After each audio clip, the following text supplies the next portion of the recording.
تحية مسائية جميلة لكم مستمعينا الكرام، ونعود إليكم مجددا أعزائنا المستمعين ومع رد من وزارة الطرق حول المتصل راشد بن صالح، وكان موضوع عن مطالبته برصف الطريق الذي يربط بين القريتين.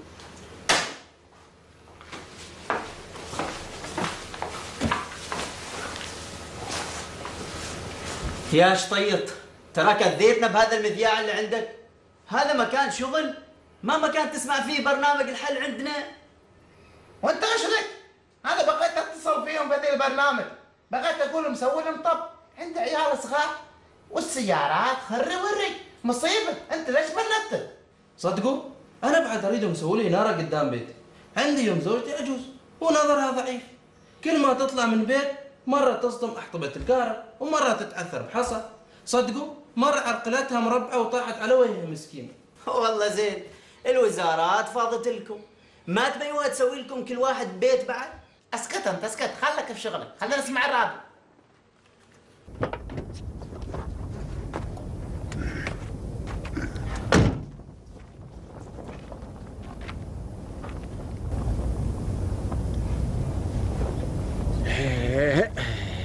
هذا الخط ما راضي يشبك. السلام عليكم. مرحبا. شبك.